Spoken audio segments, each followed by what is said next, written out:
मैं आरिफ मीर स्वागत करता हूं आपका अपने YouTube channel Arif Mir chemistry में। तो हम डिस्कस कर रहे थे जर्नल साइंस। जर्नल साइंस के अंदर मैं विटामिन्स आपको डिस्कस करवा चुका। उसके बाद कम्युनिकेबल और नॉन कम्युनिकेबल डिजीज़ हम डिस्कस कर चुके। After that ecosystem, food chain and food web, जितने भी JKSSB के एस्पायरेंट्स हैं इन सब के लिए मैं ये सारे टॉपिक्स डिस्कस करवा चुका जनरल साइंस के अंदर।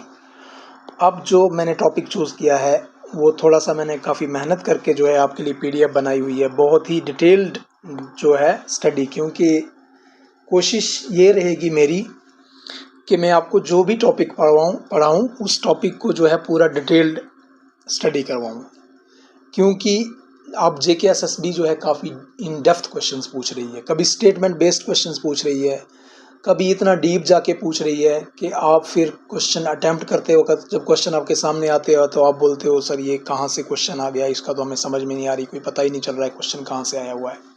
तो अब जो मैंने चूज़ किया हुआ है, चूँकि आपको पता है हमारी JKSSB के लिए मैंने रैपिड रिकैप सीरीज़ स्टार्ट की हुई थी। JKSSB जितने भी एस्पायरेंट्स हैं इनके लिए रैपिड रिकैप सीरीज़ मैंने स्टार्ट की थी कि मैं जल्द से जल्द जो है FA फाइनेंस अकाउंट असिस्टेंट का सिलेबस मैंने उठाया था, फाइनेंस अकाउंट असिस्टेंट का। उसके लिए JK हिस्ट्री, मैं लगभग जम्मू कश्मीर की हिस्ट्री में कंप्लीट करवा चुका हूँ। आप जाके प्लेलिस्ट में अगर आप जाके देखेंगे तो जम्मू कश्मीर की हिस्ट्री मैंने पूरी की पूरी कंप्लीट करवा दी हुई है। अब उस पर मैं MCQ सीरीज़ में उस पर लाने जा रहा हूँ। जम्मू कश्मीर हिस्ट्री की मैं जो है MCQ सीरीज़ में डेली जो है 10-10, 15-15 क्वेश्चन आपको हिस्ट्री के डेली लाऊंगा, और देखेंगे हम डेली या दूसरे या अल्टरनेट डेज पे लाऊंगा जम्मू कश्मीर हिस्ट्री के क्वेश्चंस हम MCQs लगाने की कोशिश करेंगे हम FAA के लिए। उसके बाद दूसरे नंबर पे जो है अब मैंने जर्नल साइंस स्टार्ट की हुई है।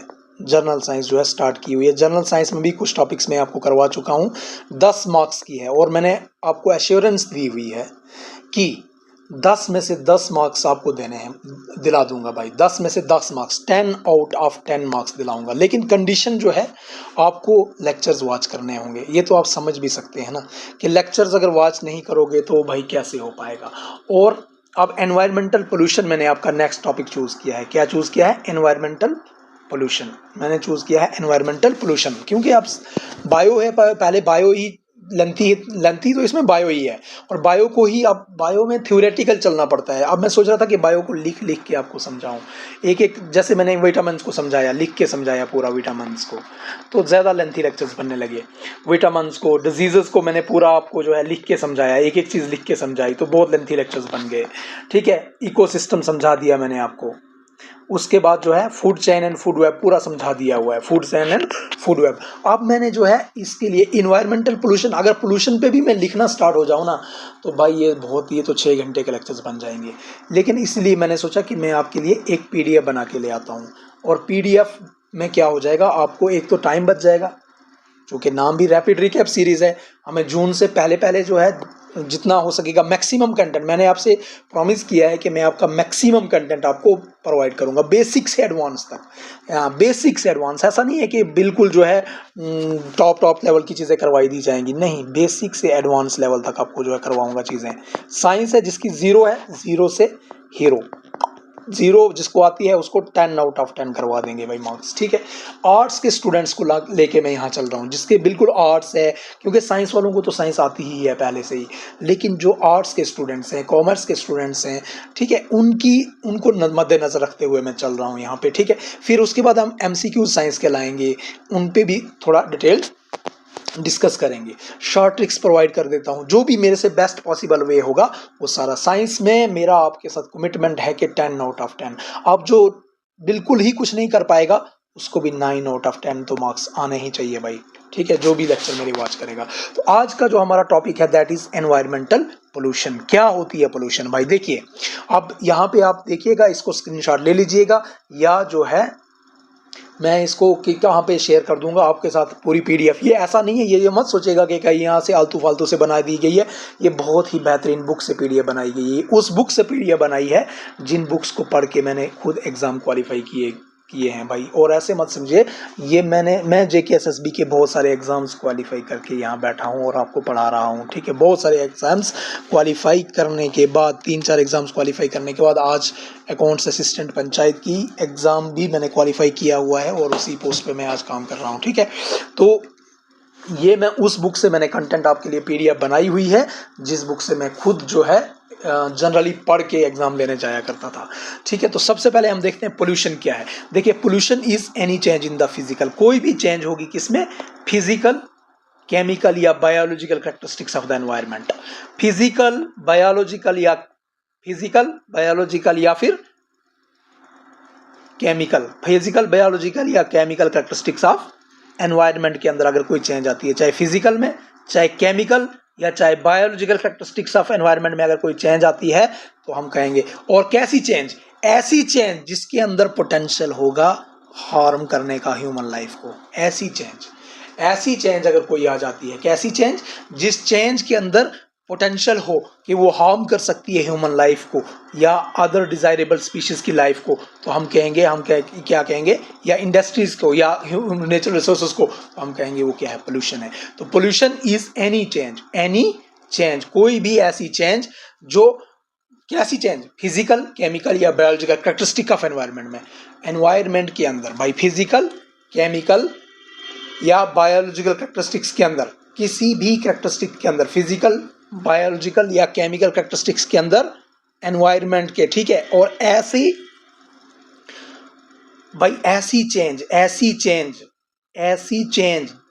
चेंज, जो चाहे फिजिकल हो, चाहे केमिकल कैरेक्टरिस्टिक के अंदर हो, चाहे फिजिकल कैरेक्टरिस्टिक के अंदर हो, ठीक है, या फिर केमिकल कैरेक्टरिस्टिक के अंदर हो, किसके, एनवायरनमेंट के अंदर। और ऐसी चेंज जिसके अंदर पोटेंशियल हो भाई, कैसा पोटेंशियल हो कि वो हार्म कर सके ह्यूमन की लाइफ को या life of other desirable species, दूसरे स्पीशीज को, ठीक है, दूसरे स्पीशीज को या नेचुरल रिसोर्सेज को या कल्चरल एसेट्स को एंड इंडस्ट्रीज को। तो समझो वो क्या है, पोल्यूशन है भाई, समझ रहे हो।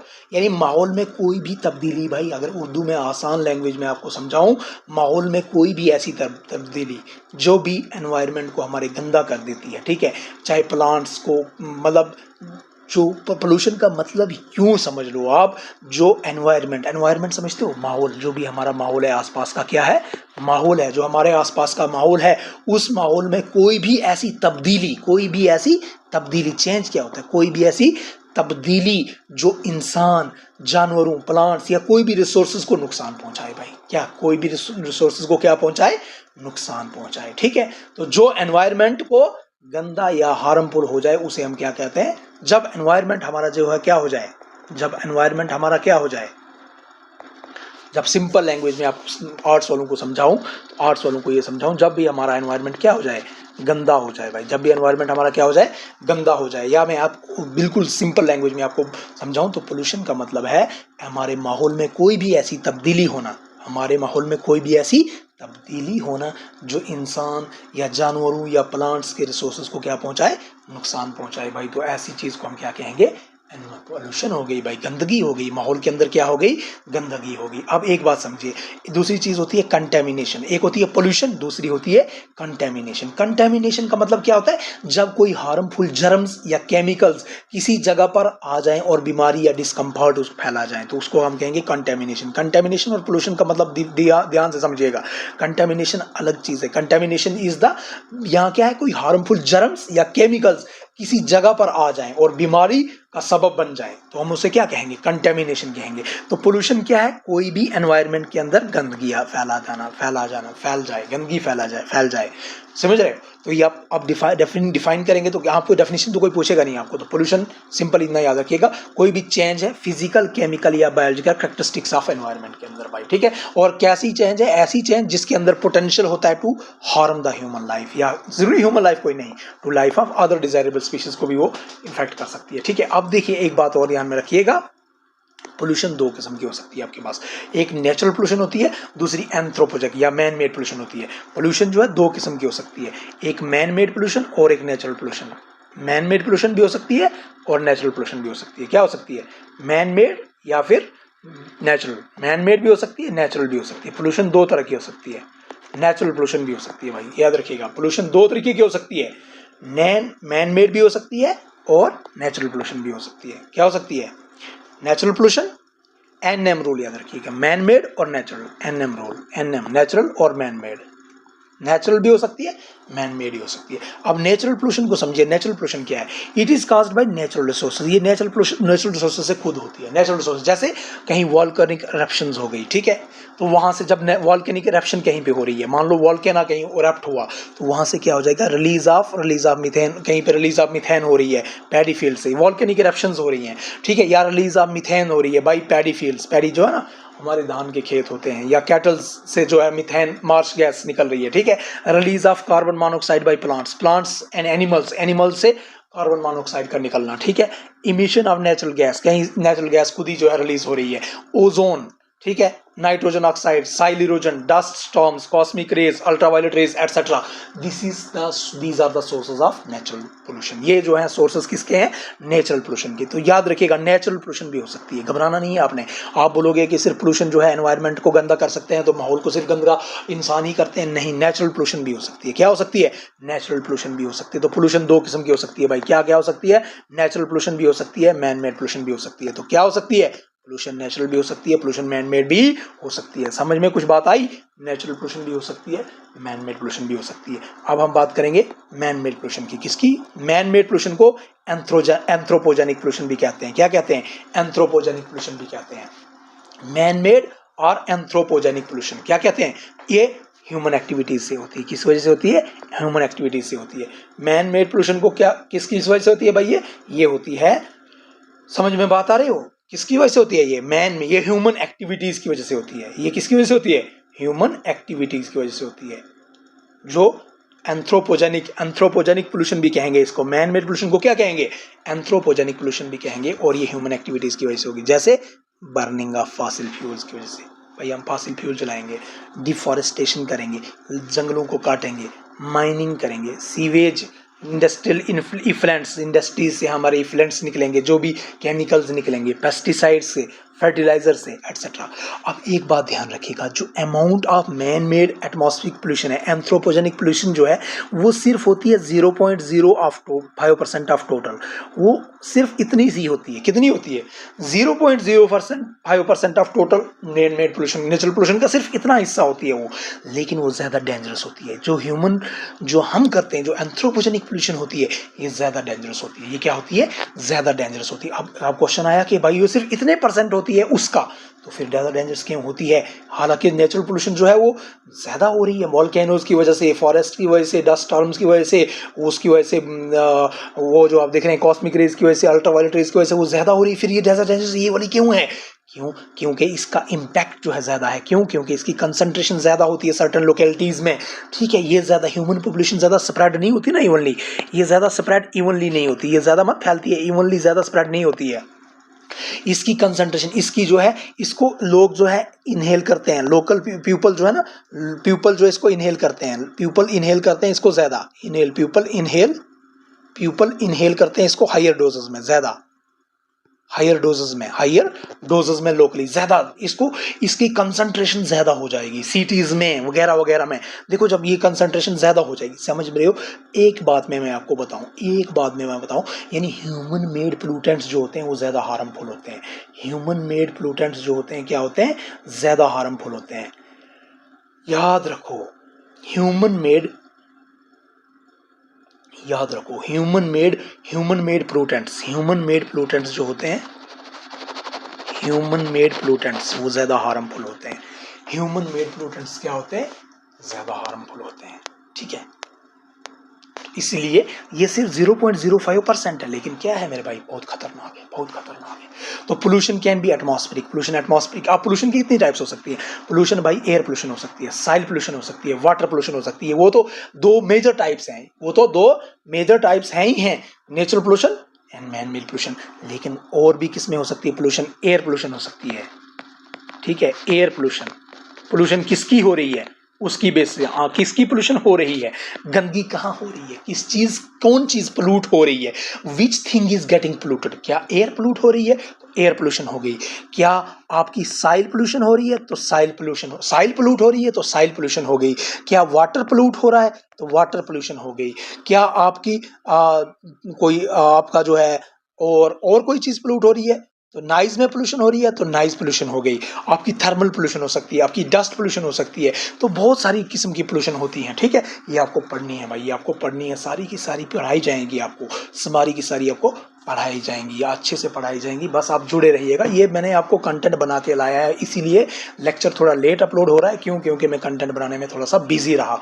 तो मैं आपको जो पढ़ाऊंगा बहुत अच्छे से चीज़ों को पढ़ाऊंगा, बस आप जुड़े रहना, पढ़ाना मेरी जिम्मेवारी रही। ठीक है, अब देखिए, on the basis of emission of pollution, pollution कहाँ से इमिट हो रहा है, पोल्यूशन का क्या है सोर्स, इमिशन कहाँ से हो रही है, इमिशन कहाँ से हो रही है। तो सबसे पहले पॉइंट सोर्स इमिशन हो सकता है भाई, पॉइंट सोर्स इमिशन हो सकता है, समझ लो। पॉइंट सोर्स इमिशन कहाँ से, यानी वन सिंगल आइडेंटिफाई, यानी पोल्यूशन जो आ रही है कहाँ से आ रही है, सिंगल पॉइंट से आ रही है। कहाँ से आ रही है समझो, तो ध्यान से, एस्पायरेंट्स जितने भी JKSSB के आप एस्पायरेंट्स हो, ये ध्यान रखना, मैं जो भी चीज़ पढ़ाऊंगा वो फालतू नहीं होगी, क्योंकि मैं एग्ज़ाम क्रैक करने के बाद पढ़ा रहा हूँ आपको, और मैं भी किसी ना किसी और अच्छे एग्ज़ाम में आपके साथ बैठा हुआ मिल जाऊँ, किसी सेंटर में आपको हो सकता है मिल जाऊं, किसी और एग्जाम में बैठे हुए, NT के एग्जाम में हो सकता है मैं आपके साथ बैठा हुआ हूं, या किसी और एग्जाम में। और अब इतनी ख्वाहिश तो रही नहीं है, क्योंकि अब एज बढ़ती जा रही है, हमारी एज अब काफ़ी बढ़ती जा रही है, लेकिन हो सकता है किसी अच्छे एग्जाम में आपके साथ फिर से बैठा मिल जाऊं आपको। तो इसलिए पढ़िए, अच्छे से पढ़िए भाई। 2-3-4 एग्जाम में क्वालिफाई कर चुका हूँ। लैब असिस्टेंट में था पहले GGC डोडा में, पटवारी का एग्ज़ाम मैंने क्वालिफाई किया। ठीक है, उसके बाद VLW का एग्ज़ाम मैंने क्वालिफाई किया, उससे पहले VLW का एग्ज़ाम क्वालिफाई किया, फिर पटवारी का किया, वेटिंग में 2nd नंबर था मेरा, आप पता कर लीजिए डिस्ट्रिक्ट टोडा में। ये टॉप 10 में, लैब असिस्टेंट का टॉप 10 पूरे जम्मू डिवीज़न के अंदर मेरा नाम था, और मैं वहाँ पे काम किया मैंने 2 साल। उसके बाद यहाँ पे पंचायत अकाउंट्स असिस्टेंट का ये मैंने किया, पंचायत अकाउंट असिस्टेंट का।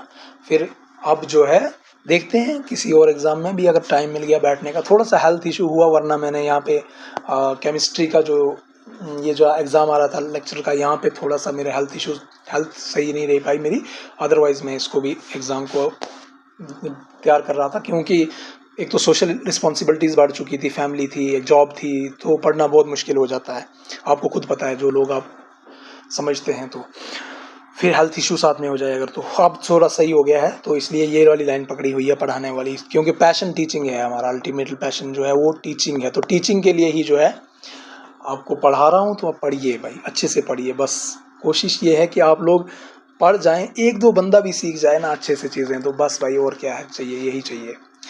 पैशन जो है अपना वो टीचिंग है, तो टीचिंग के लिए ही मैं यहाँ यूट्यूब पे आया हुआ हूँ। From a single point source pollution, तो कहाँ से पोल्यूशन जो है, पोल्यूशन कहाँ से आ रही है, किसी सिंगल पॉइंट से आ रही है। यानी मान लो कोई चिमनी है, कोई इंडस्ट्री होगी, कोई फैक्ट्री होगी, उसकी चिमनी से पोल्यूशन, धुआं आ रहा है भाई बाहर। ठीक है, तो सिंगल म्युनिसिपल सीवर, मान लो देखो ये सिटीज़ है, ये कोई सिटी है आपके पास, ये कोई सिटी है, इसके नीचे से आपको पता है घरों से सीवेज कलेक्ट होता है, तो यहाँ से पाइपलाइंस बिछी होती हैं, कहीं पे कोई लीकेज हो गई किसी पाइपलाइन की, तो यहाँ से एक पॉइंट से पोल्यूशन आ रहा है। ठीक है, तो आप कहोगे ये आइडेंटिफाइबल है, कहीं एक आइडेंटिफाइबल पॉइंट है, आपको पता चल रहा है भाई एक पॉइंट से पोल्यूशन आ रहा है, एक पॉइंट से पोल्यूशन आ रहा है, तो आप कहोगे ये पॉइंट सोर्स पोल्यूशन है। ये क्या है, पॉइंट सोर्स पोल्यूशन है। बात समझ में आ रही है। दूसरा होता है line source pollution. Line source pollution समझ, पॉइंट मतलब एक स्पॉट से आ रहा है।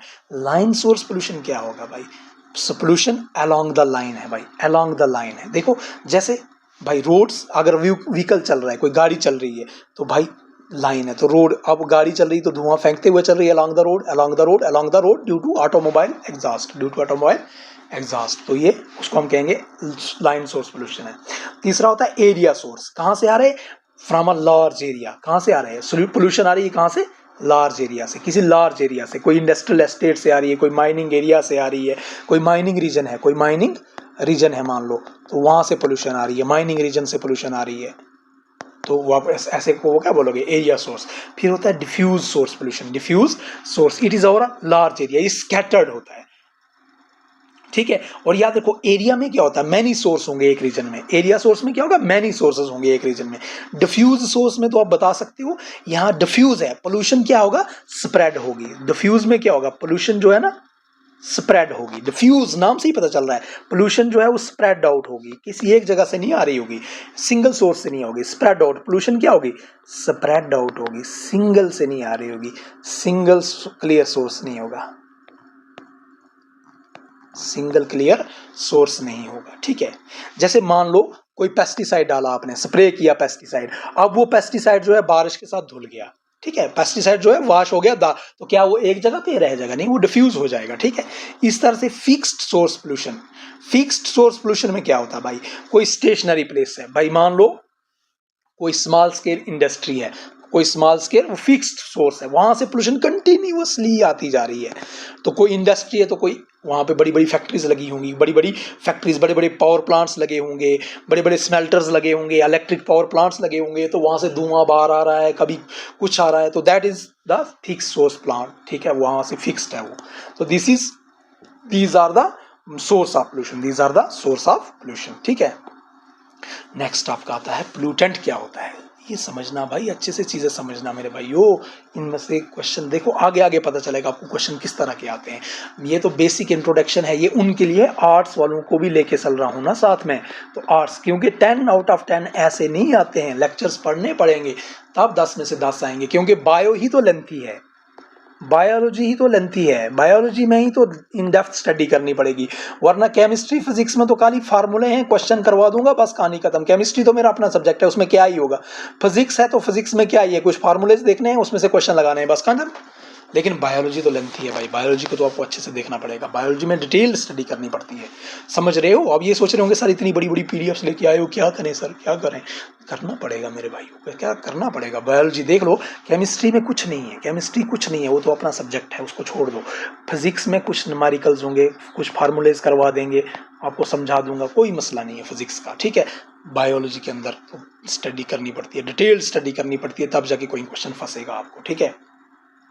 और क्योंकि अगर साइंस में क्वेश्चन छूट गया 10 में से 10, साइंस में छोड़ दोगे फिर ठीक कहाँ करोगे, हिस्ट्री में छोड़ दोगे ठीक कहाँ करोगे। और एक मेरा पेज बनाया है मैंने, फेसबुक पेज, वहाँ पे मैं बड़ी अच्छी अच्छी चीज़ें शेयर कर रहा हूँ। अब अपनी तारीफ खुद ही हो जाती है, थोड़ा गलत हो जाता है, अच्छी अच्छी चीज़ें इसलिए कह रहा हूँ कि कभी फ्री होता हूँ ना ऑफिस में बैठा हुआ, जब कोई काम नहीं होता है, तो फिर लेक्चर तो अपलोड नहीं कर सकता हूँ, कुछ नहीं कर सकता हूँ, कभी पीडीएफ बना रहा होता हूँ आपके लिए, तो कभी रूरल एस्पायरेंट्स हब वहाँ शेयर नहीं कर सकता हूँ, लेकिन चैट जीपीटी पे कभी लेक का क्वेश्चन डाल देता हूँ, कब उस पर फेसबुक पे रूरल एस्पायरेंट्स हब के नाम से एक पेज बनाया मैंने, रूरल एस्पायरेंट्स हब, याद रखिएगा इस पेज को, रूरल एस्पायरेंट्स हब के नाम से, रूरल एस्पायरेंट्स हब के नाम से बनाया है। तो वहाँ पे क्या करता हूँ मैं, कभी लेक्स के बारे में, कभी मुगल्स के बारे में, कभी किसी चीज़ के बारे में कोई इंपॉर्टेंट क्वेश्चन डाल देता हूँ जो आने वाला एग्जाम में जेके एसएसबी में मुझे लगता है, वैसे कभी इन्फॉर्मेशन डाल देता हूँ। याद रखिएगा ये पेज को, हो सकेगा इस पेज को फॉलो करिएगा, रूरल आपके काम आएंगे, वो चीज़ें आपके काम आने वाली होती हैं, रूरल एस्पायरेंट्स हब, ये पेज मैंने बनाया हुआ है, इस पेज को देखिएगा, इसमें इंपॉर्टेंट चीज़ें कभी डाल दिया करता हूँ मैं इस पेज पे, जब भी ऑफिस में बैठा होता हूँ बेकार, क्योंकि मैं चाहता हूँ कि मैं चाहता हूँ कि मैं काम आऊँ भाई, मैं ह्यूमैनिटी के काम आऊँ, बस मेरा मकसद ये है। क्योंकि रसूलुल्लाह की एक हदीस है जिसमें उन्होंने फरमाया है, क्या फरमाया भाई, कि भाई the best of the mankind में वो इंसान है who is the most beneficial to human kind.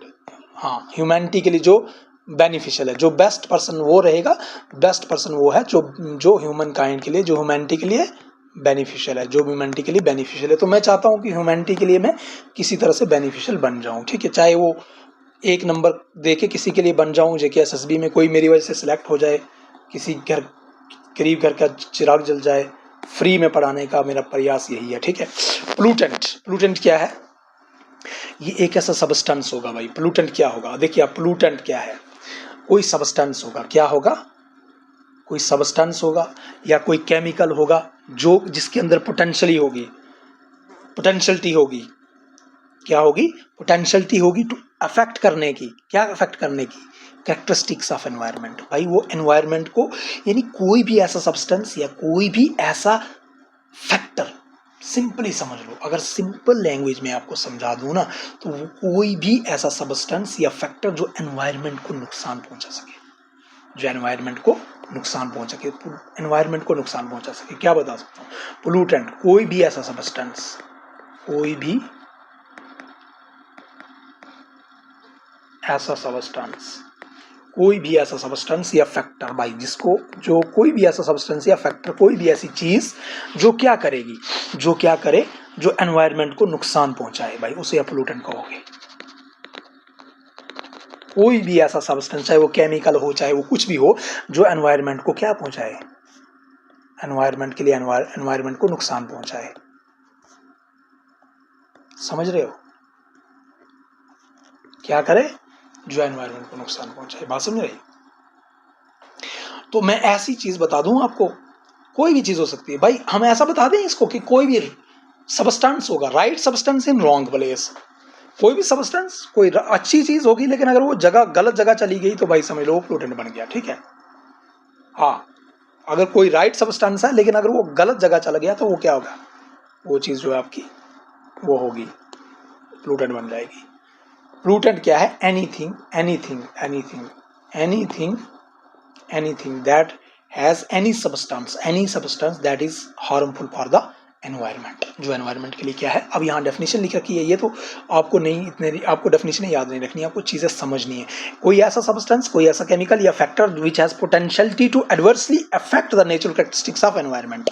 तो मैंने सिंपल में आपको ऐसी बात बताई कि जिसके अंदर एडवर्सली अफेक्ट करने की, यानी जिसके अंदर जो हार्मफुल है भाई एनवायरनमेंट के लिए, कोई भी ऐसी सब्सटेंस, कोई भी ऐसा सब्सटेंस विच इज हार्मफुल, जो नुकसानदेह है, जो नुकसान करेगा, किसको नुकसान करेगा, एनवायरनमेंट को। बात समझ में आ रही है?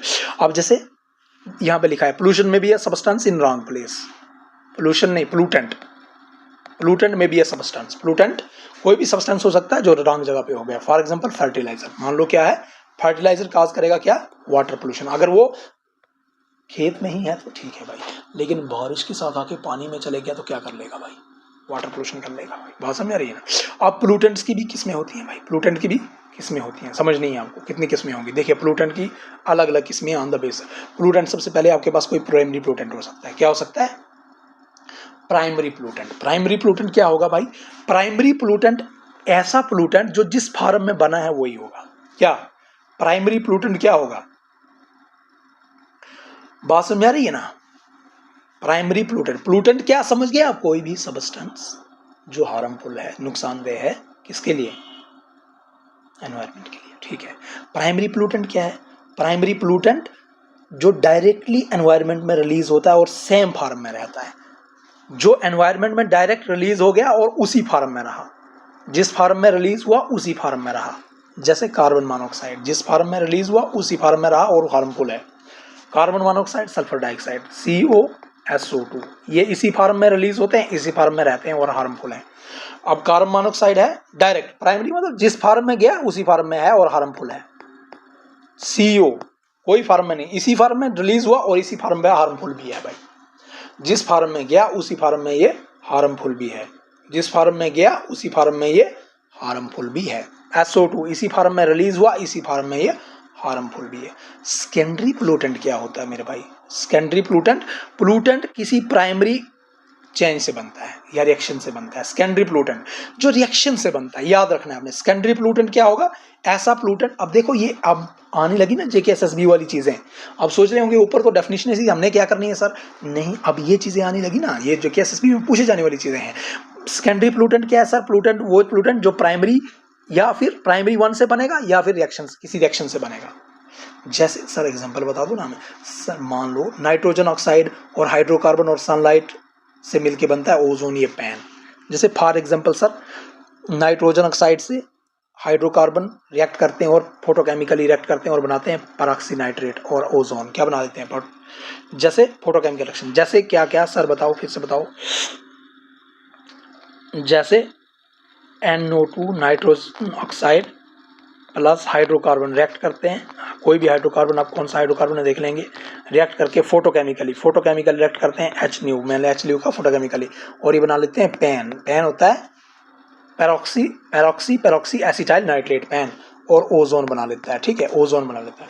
और याद रखिएगा जो सेकेंडरी पोल्यूटेंट्स होते हैं वो ज्यादा टॉक्सिक होते हैं। देखो ये क्वेश्चन पूछ सकता है भाई, जेकेएसएसबी कुछ भी पूछ सकती है। जो सेकेंडरी पोल्यूटेंट होते हैं वो क्या होते हैं, ज्यादा टॉक्सिक होते हैं। पूछेगा बताओ सेकेंडरी पोल्यूटेंट ज्यादा टॉक्सिक होता है या प्राइमरी पोल्यूटेंट, पूछेगा ना भाई, बताओ जेकेएसएसबी पूछ सकता है या नहीं पूछ सकता, बराबर पूछ सकता है सर। जो सेकेंडरी पोल्यूटेंट होता है सर वो ज्यादा टॉक्सिक होता है, किससे, प्राइमरी वाले से, ठीक है। इसी फिनोमिना को सिनर्जिज्म कहते हैं। What is synergism, what is synergism, primary pollutant से बनता है सेकेंडरी पोल्यूटेंट, या सेकेंडरी पोल्यूटेंट कैसे बनता है, ड्यू टू सम रिएक्शन, किसी रिएक्शन से बनता है, किसी रिएक्शन से बनता है, किसी चेंज से बनता है, ठीक है। जैसे एग्जांपल सर पीए पेन बना, कैसे बना पेन सर, नाइट्रोजन ऑक्साइड और हाइड्रोकार्बन के मिलने से बना पेन, ठीक है सर, बन गया पेन। अब पेन बना sir nitrogen oxide hydrocarbon reaction से पेन बना, पेरोक्सी अब क्वेश्चन पूछेगा सर CO क्या है, CO प्राइमरी पोल्यूटेंट है या सेकेंडरी पोल्यूटेंट, आपको तो इतना ही पूछ लेगा भाई। SO2 क्या है, प्राइमरी है या सेकेंडरी पोल्यूटेंट है, आपको तो यही पूछ लेगा। 1 डिग्री, देखो मैं 1 डिग्री प्राइमरी को लिखता हूँ, 2 डिग्री सेकेंडरी को लिखता हूँ। पूछेगा बताओ 1 डिग्री CO 1 डिग्री है या 2 डिग्री, आपको तो यही पूछ लेगा जी केएसएसबी, सिंपल। SO2 जो है प्राइमरी पोल्यूटेंट है या सेकेंडरी पोल्यूटेंट है। फिर पूछेगा बताओ पेन पेरोक्सी एसाइल नाइट्रेट जो है, इसकी कभी कभी फुल फॉर्म ही पूछ लेगा, ये सेकेंडरी पोल्यूटेंट है या प्राइमरी पोल्यूटेंट है, आप क्या बोलोगे भाई, सेकेंडरी पोल्यूटेंट है। अच्छा ये ज्यादा टॉक्सिक है या CO ज्यादा टॉक्सिक है, आप बोलोगे CO ज्यादा टॉक्सिक है। क्यों भाई, carbon monoxide very highly toxic, लेकिन आप भूल गए सेकेंडरी ज्यादा टॉक्सिक होते हैं, पेन ज्यादा टॉक्सिक है, पेन सेकेंडरी ज्यादा टॉक्सिक है, आपको यहाँ से याद रखना है, सेकेंडरी ज्यादा टॉक्सिक, ऐसे याद रखनी है चीजें, ठीक है। अब मैंने ये PDF बनाई है, बहुत सोच समझ के बनाई है, ऐसे नहीं बनाई है आपके लिए। Qualitative product, qualitative pollutant, qualitative जो है it causes harm due to its nature, ये अपनी नेचर की वजह से हार्म करता है। किसकी वजह से हार्म करता है, अपनी नेचर की वजह से, याद रखिए ये हार्म करता है अपनी नेचर की वजह से। जो क्वालिटेटिव पोल्यूटेंट है ये हार्म किसकी वजह से करता है, अपनी नेचर की वजह से। अब देखो यही चीज मुझे लिखनी पड़ती है ना, तो मैं 1 घंटा, अभी तक 1 घंटा लग जाता है इसको लिखते लिखते मुझे, इसलिए मैं यहाँ डायरेक्ट पढ़ा रहा हूँ आपको। It causes harm due to its nature, ये नेचर की वजह से हार्म करता है, और ड्यू टू ह्यूमन एक्टिविटी की वजह से होता है। For example insecticides, due to insecticide. अब इंसेक्टिसाइड के अंदर ही ये नेचर ही है इंसेक्टिसाइड के अंदर कि वो जो है हार्म कर सकता है भाई, तो ये क्वालिटेटिव हो गया, ये कैसा हो गया, क्वालिटेटिव। अब क्वांटिटेटिव प्रोडक्ट देखो, क्वालिटेटिव और क्वांटिटेटिव देखो। क्वालिटेटिव जो है इंसेक्टिसाइड चाहे कम डालो चाहे ज्यादा डालो भाई, वो जो है उसकी हार्म करने की टेंडेंसी उसकी नेचर में ही है। लेकिन क्वांटिटेटिव देखो, अगर कंपोनेंट है, ऐसा कंपोनेंट है जो पोल्यूटेंट बनेगा सिर्फ उसकी कंसंट्रेशन जब लिमिट से ज्यादा जाएगी, थ्रेशोल्ड वैल्यू, कुछ वैल्यू है, उस वैल्यू से जब वो ऊपर जाएगा तब ही जाके वो क्या बनेगा, तब ही जाके। देखो कार्बन डाइऑक्साइड है, तो भाई कार्बन डाइऑक्साइड हमारे एटमॉस्फेयर में है, ठीक है लिमिट में है तो अच्छी बात है, लेकिन जब लिमिट से ऊपर जाएगा तब जाके वो पोल्यूटेंट बनेगा, तब जाके वो क्या बनेगा, पोल्यूटेंट बनेगा। ऐसे ही कार्बन मोनोऑक्साइड है, ठीक है थोड़ा बहुत है तो कोई मसला नहीं है, लेकिन जब वो लिमिट क्रॉस करेगा, थ्रेशोल्ड वैल्यू जिसको बोलते हैं, उस थ्रेशोल्ड वैल्यू से जब वो ऊपर जाएगा फिर जाके वो क्या बन जाएगा, वो फिर जाके वो पोल्यूटेंट बन जाएगा, ठीक है, बात समझ में आ रही है ना। तो क्वालिटेटिव क्वांटिटेटिव क्या होते हैं, ऐसे कंपोनेंट होते हैं, ऐसे पोल्यूटेंट्स होते हैं जो पोल्यूटेंट तब बनते हैं जब वो जब उनकी कंसंट्रेशन जो है किसी थ्रेशोल्ड वैल्यू से ऊपर चढ़ती है, जब उनकी वैल्यू क्या होती है, जब उनकी थ्रेशोल्ड वैल्यू से ऊपर वैल्यू चढ़ती है। बात कुछ समझ में आ रही है, आई होप आपको आनी भी चाहिए, ठीक है। नेक्स्ट आता है डिग्रेडेबल और बायोडिग्रेडेबल, ये तो आप समझते हो अच्छे से। डिग्रेड जो डिग्रेड होने वाले हैं, नॉन डिग्रेड, डिग्रेडेबल जो ये ऐसे पोल्यूटेंट होते हैं डिग्रेडेबल। भाई डिग्रेडेबल क्या है, डिग्रेडेबल, हाँ इसमें एक चीज भी और आपको बता दूं, इसमें आपके जो हैं कुछ मेटल्स भी आते हैं। क्वालिटेटिव में कौन सा आते हैं, कुछ मेटल्स भी आते हैं, जैसे आपका लेड है, लेड है, जैसे आपका लेड है, क्वालिटी नेचर से ही हार्म है, जैसे लेड है, मरकरी है, पूछेगा लेड है मरकरी है, उसकी नेचर से ही हार्मफुल है, नेचर से ही क्या है, हार्मफुल है क्वालिटेटिव। और क्वांटिटेटिव क्या है, क्वांटिटेटिव जो है बिल्कुल उतना हार्मफुल नहीं है जब तक ना वो अपनी उस थ्रेशोल्ड लाइन को क्रॉस करे। आप डिग्रेडेबल और बायोडिग्रेडेबल तो आप नाम से ही जान जाओगे भाई, डिग्रेडेबल और बायोडिग्रेडेबल तो आप नाम से ही जान जाओगे। डिग्रेडेबल में क्या होगा, द पोल्यूटेंट, ऐसे पोल्यूटेंट जो डिग्रेड हो जाएगा कुछ टाइम के बाद भाई, ठीक है, यानी कुछ ऐसे सब्सटेंस डिग्रेडेबल, जो टाइम के साथ टूट जाएगा, डिकम्पोज हो जाएगा, ऑटोमेटिकली हो सकता है। मान लो हीट पड़ती रही, सनलाइट पड़ती रही तो हीट के साथ, या फिर माइक्रो ऑर्गेनिज्म ने थोड़ी देर के बाद अफेक्ट किया उसका, तो बायोडिग्रेडेबल है। तो लाइफ स्टॉक वेस्ट है, मार्केट गार्बेज है, धीरे धीरे खत्म हो जाएगा खुद ही। बायोडिग्रेडेबल इजिली डिपोज ऑफ हो जाते हैं, ठीक है, यानी डिग्रेडेबल हो जाते हैं, खुद जो है खत्म हो जाते हैं। मैन्यूर है, कंपोस्ट है, they can be turn into resource, जैसे मैन्यूर में कंपोस्ट में उनको आप टर्न कर सकते हो, तो बायोडिग्रेडेबल है। बात समझ में आ रही है, डिग्रेड हो जा रहे हैं, लेकिन समझ रहे हो, गार्बेज, एनिमल वेस्ट एटसेट्रा, ये सारी चीजें हैं, लेकिन नॉन बायोडिग्रेड। और एक बात बता दूं, डिग्रेडेबल जो है ये नेचर इनको खुद साफ कर रही है। ये नेचर डिग्रेडेबल को क्या करती है, नेचर इनको खुद साफ करती है, नेचर इनको खुद साफ कर लेती है, नेचर इनको क्लीन कर लेती है खुद ही भाई, ठीक है। लेकिन भाई नॉन बायोडिग्रेडेबल जो टूटता नहीं है, अगर टूटेगा भी तो बहुत स्लो डिग्रेड होता है, मतलब बहुत स्लो डिग्रेडेशन होती है। अगर होगी भी तो फिलहाल होती नहीं है, लेकिन होगी भी तो बहुत स्लो डिग्रेडेशन होगी, बहुत स्लो डिग्रेडेशन होगी इनकी। जैसे प्लास्टिक है आपका, देखते हो सुनते हो ना आप, नॉन बायोडिग्रेडेबल है। प्लास्टिक है आपका, डीडीटी है जो आप पाउडर डालते हो, डाइक्लोरो डाइफिनाइल ट्राइक्लोरोइथेन जिसको आप कहते हो, डीडीटी। पॉलीथीन है आपका, बीएचसी है, बेंजीन डाइहाइड, ये भी इंसेक्टिसाइड ही है एक, बेंजीन हेक्साक्लोराइड जो है आपका, DDT. Plastic, polythene, heavy chemicals आपके, एम्प्टी कैन्स है आपके, पॉलीथीन बैग्स है आपके, वेस्ट प्लास्टिक है आपका, they are difficult to manage as a treatment to handle that, ये इनको बहुत मुश्किल है भाई। नॉन बायोडिग्रेडेबल जो है ये एक परमानेंट प्रॉब्लम है हमारे लिए, ये एक परमानेंट प्रॉब्लम है, इसके लिए सोल्यूशन भी चाहिए हमें परमानेंट ही, ठीक है, बात समझ रही।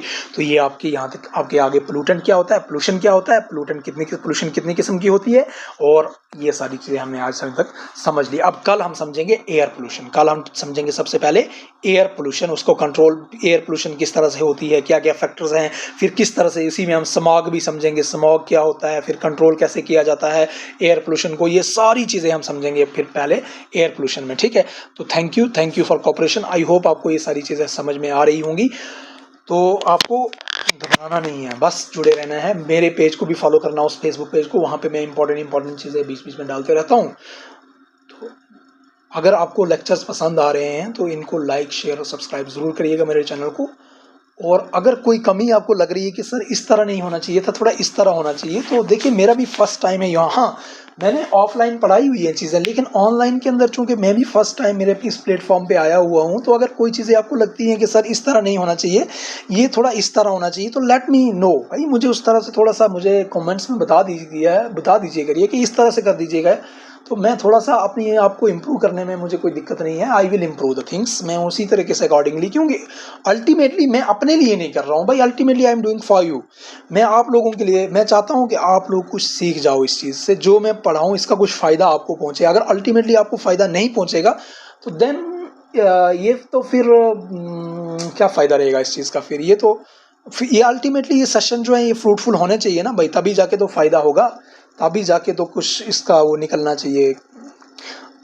2-4 लोग भी अगर सीख जाएंगे अच्छे से मेरे से, 2-4 लोग भी, तो दैट विल बी एनफ, वो एनफ होगा, लेकिन सीख जाएं तो हाँ, वही 2-4 लोग जो सीख रहे हैं वही मुझे कमेंट करके बता दें कि सर थोड़ा सा इस तरह से कर दीजिए, अगर यहाँ पे दिक्कत है, अगर कोई मेरी टोन में प्रॉब्लम है, कहीं पे कोई समझ में चीज़ें कम आती हैं, या मुझे किस तरह से लेके चलना चाहिए चीज़ों को, तो मैं उसी तरह से जो है आई कैन इम्प्रूव मेरे को। और हर इंसान के अंदर देर आर लिमिटेशंस होती हैं, हर इंसान के अंदर शॉर्ट कमिंग्स होती हैं, और इंसान की टेंडेंसी रहनी चाहिए कि उनको इम्प्रूव करे वो, तो मेरे अंदर भी हो सकता है कुछ होंगी कमियां, तो बहरहाल आप जब उनको पॉइंट आउट करोगे तो मैं कोशिश करूंगा कि उनको इम्प्रूव करने की। आप जब बताओगे ही नहीं भाई तो मैं कैसे उसको इम्प्रूव कर सकता हूँ, फिर मुझे अपनी जगह लगने लगेगा सब सही चल रहा है। तो इसलिए आप लोग जो है थोड़ा बता दिया करो मुझे। और हाँ एक बात और कि अब जनरल साइंस चल रही है, मैं जनरल साइंस ख़त्म करूँगा, इसके बाद जनरल साइंस में बायो में थोड़ा ज़्यादा टाइम लग जाएगा, फिज़िक्स और केमिस्ट्री में उतना टाइम नहीं लगेगा। फिज़िक्स केमिस्ट्री तो बिल्कुल शॉर्ट टॉपिक्स रखे हुए हैं FA के आपके अंदर इस सिलेबस के अंदर। तो उसके बाद जो है कौन सा टॉपिक आपको लेके चलना होगा मुझे बता देना। मैं इंडियन हिस्ट्री को, इंडियन नेशनल मूवमेंट को जो है कंप्लीट कवरेज मैंने सोचा है देने की, इसी तरह से वहाँ पे मैं थ्रू स्पेक्ट्रम में उसको समझाऊंगा आपको। मैं जो सोच रहा हूँ एक सीरीज़ चलाऊंगा मैं पूरी स्पेक्ट्रम की, और समझा दूंगा उस पूरी बुक को। वो तो मुझे समझानी है ऐसे भी। तो कोई एक लोग भी अगर जुड़ने वाला है उस सीरीज़ में, मुझे उस सीरीज़ के साथ तो मुझे बता देना भाई। एक बंदा भी अगर जुड़ने वाला है उस सीरीज़ को समझने के लिए तो मुझे बता दे कि मैं तैयार हूँ। तो और जो बाकी लोग हैं कोई, तो इंडियन इकॉनमी अगर समझनी है तो बता देना। इंडियन इकॉनमी शॉर्ट में मैं समझा दूंगा। जितनी FA सिलेबस के काम आ जाए आपको FA के लिए, उतनी सी इंडियन इकॉनमी हम समझ लेंगे, क्योंकि मैंने अच्छे सर से वो भी पढ़ी हुई है। ठीक है, थैंक यू फॉर कोऑपरेशन।